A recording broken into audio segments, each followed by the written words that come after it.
Halo semuanya dan selamat datang di penjelasan materi kali ini.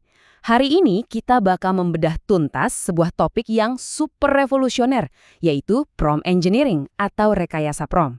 Tujuan kita hari ini jelas banget ya, kita mau bawa Anda yang mungkin masih pemula dalam berinteraksi dengan AI, sampai benar-benar jadi master yang siap ngebangun sistem AI tangguh untuk skala enterprise. Jadi yuk langsung kita mulai. Biar gampang, perjalanan kita bakal dibagi ke 5 tahap.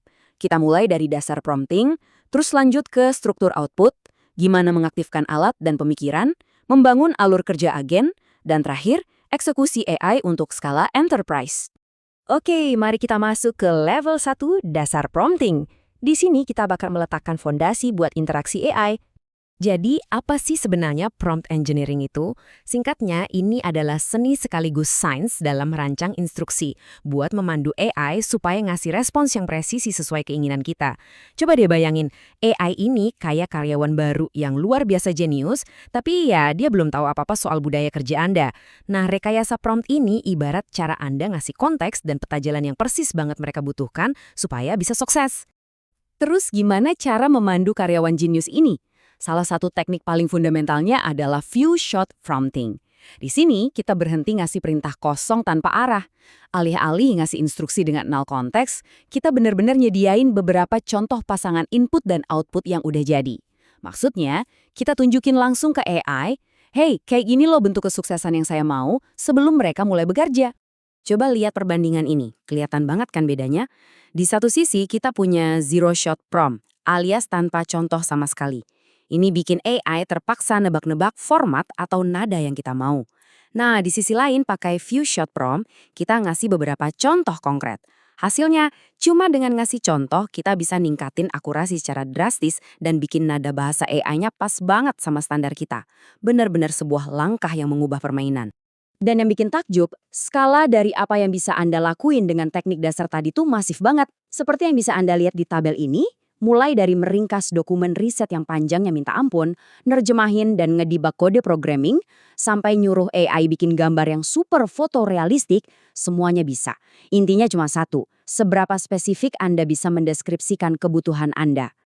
Sekarang kita naik kelas ke level 2, struktur output. Kita bakal bergerak lebih jauh dari sekedar teks dasar untuk dapat hasil yang lebih konsisten. Di tahap ini, kita kenalan sama teknik yang agak lebih canggih, namanya meta prompting.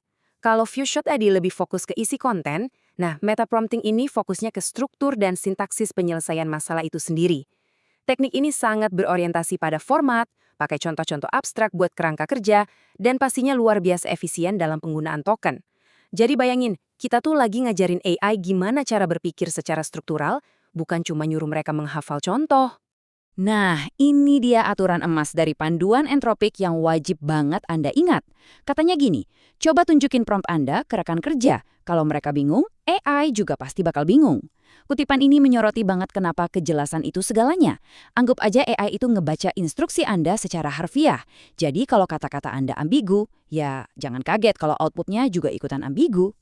Terus gimana dong caranya menstruktur instruksi panjang biar nggak ambigu? Cara paling ampuh adalah pakai tag XML. Dengan membungkus bagian-bagian yang berbeda pakai tag, misalnya nih, instruksi utama ditaruh di dalam tag instructions, datanya di konteks, dan input pengguna di input. Anda benar-benar menghilangkan kebingungan.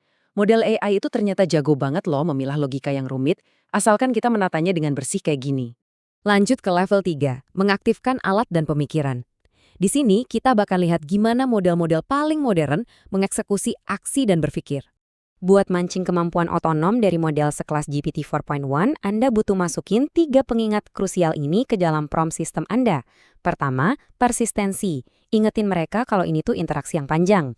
Kedua, instruksikan secara tegas buat bener-bener ngegunain alat atau tools eksternal yang ada, biar mereka nggak asal nebak alias berhalusinasi. Dan ketiga, minta mereka buat bikin planning atau refleksi di antara setiap langkahnya. 3 hal simpel ini bisa nyulap chatbot biasa jadi agen otonom yang super antusias. Oh ya, pas lagi ngasih instruksi, perhatiin deh gaya bahasa Anda. Daripada bilang, jangan gunakan markdown, mendingan ganti jadi, respon Anda harus berupa paragraf prosa yang mengalir lancar. Prinsipnya emang kedengaran sepele ya, tapi esensial banget. Selalu kasih tahu AI persisnya apa yang harus mereka lakuin, bukan apa yang nggak boleh dilakuin. Pendekatan positif kayak gini, jatuhnya jauh lebih efektif. Prinsip yang sama juga berlaku buat ngatur kompleksitas. Di Cloud 4.7 ada fitur keren namanya pemikiran adaptif. Sekarang Anda bisa eksplisit ngatur seberapa keras si AI ini harus mikir. Butuh balasan kilat? Setel aja usahanya di tingkat low. Tapi kalau lagi ngebedah algoritma coding yang super ribet, langsung aja geser ke extra high atau max. Jadi Anda benar-benar pegang kendali penuh atas keseimbangan antara seberapa pintar AI tersebut dengan efisiensi tokennya. Oke, tarik napas sebentar. Siap buat level 4? Kita masuk ke membangun alur kerja agen. Kita bakal mengorkestrasi berbagai sistem spesialis sekaligus. Aturan utamanya adalah jangan pernah numpuk semua beban tugas ke satu AI yang sama. Buat tugas skala besar, pola terbaiknya adalah pakai sistem orchestrator and specialist. Di sini ada satu agen utama alias si orchestrator yang tugasnya cuma memilah permintaan, terus ngelempar tugas itu ke agen spesialis yang emang ahli di bidang tersebut. Kalau mentok, baru deh minta bantuan manusia. Pola spesialisasi ini benar-benar ngurangin kebingungan dan bikin sistem Anda super tangguh buat standar enterprise. Tapi ingat, biar para agen spesialis ini bisa kerja maksimal, mereka kan butuh alat atau tools. Nah, setiap kali AI nyoba manggil alat eksternal, itu tuh titik rawan banget buat gagal. Jadi, Anda wajib banget mendeskripsikan setiap alat dengan presisi tinggi. Jabarin parameternya, formatnya, dan, nah ini yang sering kelewat, kasih instruksi eksplisit soal pemulihan error. Kalau koneksinya putus atau datanya nggak ketemu, si agen harus ngapain? Itu harus jelas banget, jangan dibiarkan menggantung. Akhirnya kita sampai di puncak, level 5, AI skala enterprise dan produksi. Waktunya meningkatkan arsitektur AI Anda ke level industri. Coba lihat angka raksasa ini, 1 juta. Angka masif ini adalah batas jendela konteks dari GPT 4.1.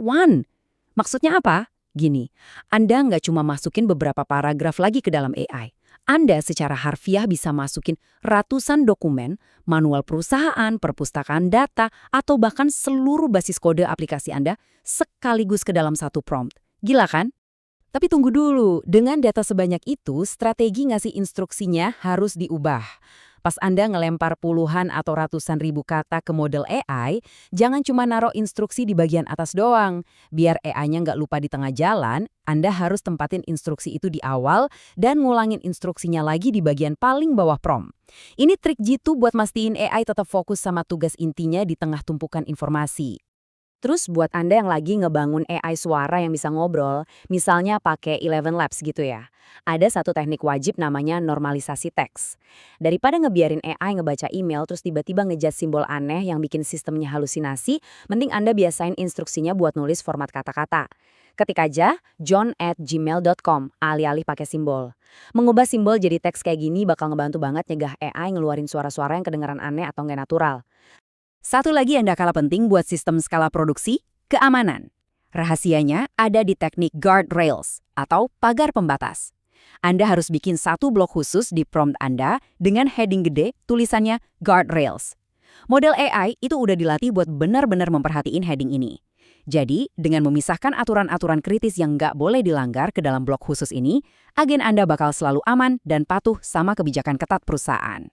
Nah, setelah ngebahas itu semua, ini ada satu pertanyaan provokatif buat Anda pikirkan. Di saat model AI sekarang udah bisa ngorkestrasi banyak agen secara otomatis, bisa berpikir adaptif, dan jalanin alat eksternal yang rumit, masa iya Anda masih mau pakai AI cuma buat sekedar ngobrol-ngobrol doang?